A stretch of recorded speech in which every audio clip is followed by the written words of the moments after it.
Games don't need to be complex in order to be fun or satisfying to play. This was clear from early games like Pong or Pac-Man, to mobile games like Flappy Bird or Temple Run, to even party games like Wii Sports or Mario Kart. These games are all in completely different genres, but they're common in one important way. Even a child could pick one of them up for the first time and understand basically the entire game in the first 15 minutes of playing. Not that a kid couldn't enjoy a more adult game, in fact, they quite often do. What's happening? Way back in the 1980s, games were simple due to technical limitations. To people who didn't grow up in this era, most, if not all of the games that released around this time, aren't something they're really interested in, which to be fair, I could say about every generation until the 5th, and even that's pushing it. What I'm trying to say here is, your coworker named Owen might play Final Fantasy VII, but there's not a chance in hell he's played Mega Man 3.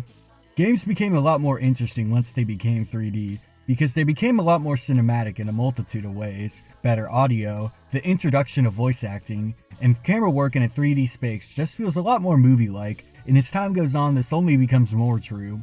One of the most important genres on the 5th generation of consoles was the 3D platformer, because it appealed to the ever-important kid demographic. I loved 3D platformers as a kid, and I still do, but I think it's a genre that's a lot harder to get right than most. Some of the biggest problems around this time included frustrating camera control, bad depth perception, flimsy voice acting, and boring level design. As time went on though, most of these problems were improved.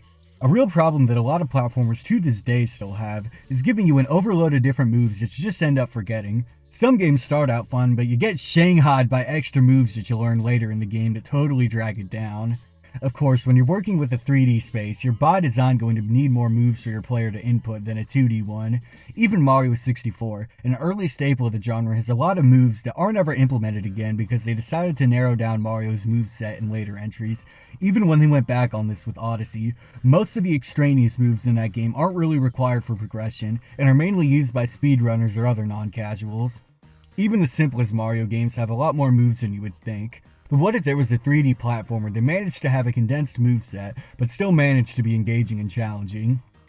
Well, just 3 months after the release of Super Mario 64, developers Naughty Dog released another seminal 3D platformer, Crash Bandicoot. But despite the games both being universally praised at the time, their approaches to platforming in a 3D space are completely different. Crash's movement was more limited than most 2D platformers at that time. All you can do is run, jump, and spin. It's actually pretty similar to the original Super Mario Bros., minus the run button and your attack not being tied to a power-up. Running and jumping are self-explanatory, but the spin is actually one of Crash's defining gameplay mechanics throughout the series. Every mainline entry has some variation of it. The spin works as an attack, but also allows you to break crates that are scattered around the game's 26 levels. Breaking crates is an important mechanic here because breaking every crate in a level grants you a gem, which is the only collectible here besides 2 keys that are used to open secret levels. One thing that made Crash stand out was the amazing classic cartoon-inspired art direction. The characters still look good to this day, and the levels feel like they're bursting with life.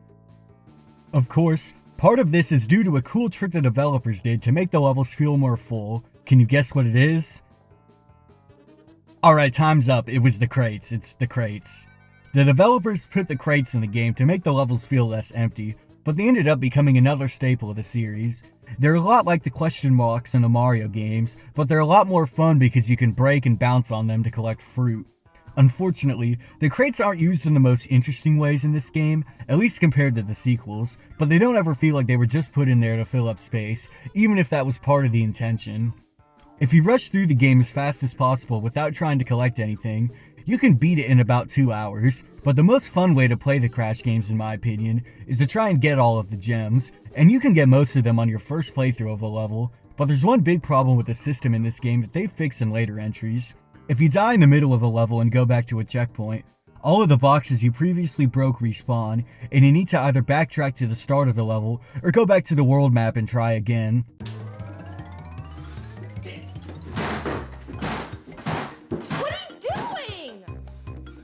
Yeah, there's a reason they never brought this back for any of the future Crash games, and they severely toned it down for the remake. Another iconic aspect of the Crash series established in the first game is the health system. You start out in a vulnerable state, but if you break a crate with an Aku Aku mask on it, you'll be granted an extra hit point. If you manage to collect 3 masks without taking a hit, you'll be granted an invincibility like the Superstar, but I much prefer its implementation here because it rewards skillful play, because if you keep playing without taking a hit, you could theoretically get invincibility every mask for the rest of the game, but that's probably not going to happen. On the other hand, the masks aren't so overpowerful with the invincibility that a less skilled player would feel discouraged without having it. The first half of the game has a lot more masks than the second half, which is something I think a lot of people only subconsciously notice, but once you do notice it, it's super obvious. One element of the Crash Bandicoot series I feel is very underrated is the boss battles, and they got off to a very strong start with the first entry. They're all relatively short, so they make for great pace breakers, and they all feel and play very differently from one another. I think my favorite fight is the one against Cortex's bitch, where halfway through the fight he starts roid raging. It used to slip me up as a kid, but not anymore. I think people are way too hard on the first boss of this game, Papu Papu. Yeah, you're mad that the first boss of the game is the easiest? You think that it's badly designed? Yeah, right. The boss's health bars are also super iconic, and they've been brought back in most entries in the series. I mean, just take a look at that gradient. Doesn't that make you want to replay the game right now? I mentioned earlier that this game has gems, but I didn't delve in on what makes them so cool. So on certain levels, instead of getting a clear gem, you get a colored gem that grants you access to new paths on certain levels. You'll find more boxes on these new paths, so you can get screwed on not knowing which stage has a gem path and which one doesn't. This actually isn't a big deal, but the real problem is the game doesn't tell you which levels give you which colored gems, so if you're not knowledgeable, you end up playing a massive guessing game trying to find the most efficient way to 100% the game. The music in this game is a lot less melodic than most platform games of this era, and instead it takes a more atmospheric approach, which works well with the more natural environments of the game. Even though the music is atmospheric, it still manages to be catchy, and the levels that are supposed to sound creepy really do. It's not like anything else in the series. The sequels were composed by the same guy, but switched the style up to be more melodic, but it's still rad as shit. Did anybody used to wonder as a kid where the crates in this game came from?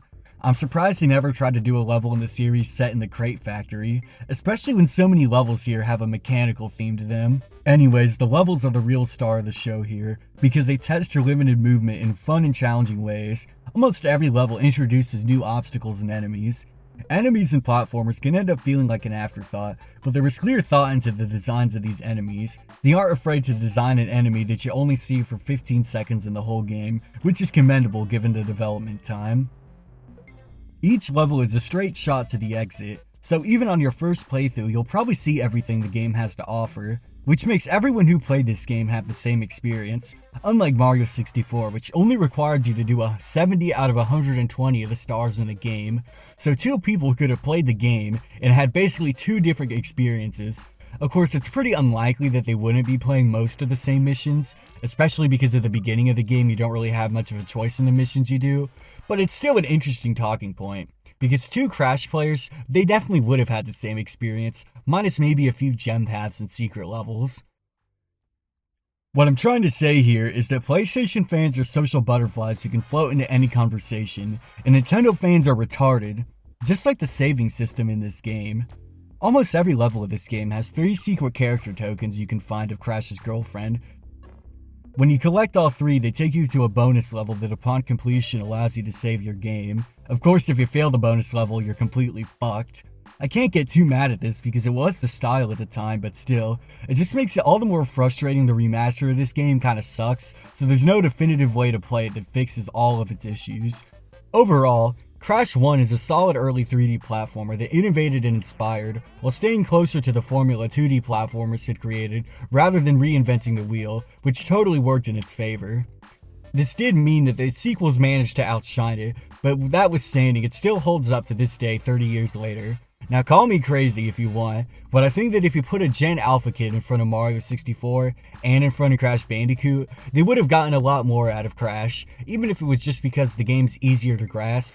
But the more I think about it, the more I think that's kind of out of the norm for Nintendo. Isn't their MO making simple games that anybody could play? In 2008, Nintendo released Super Mario Galaxy. It was the first time a 3D entry in the series had reduced in scope compared to the predecessor.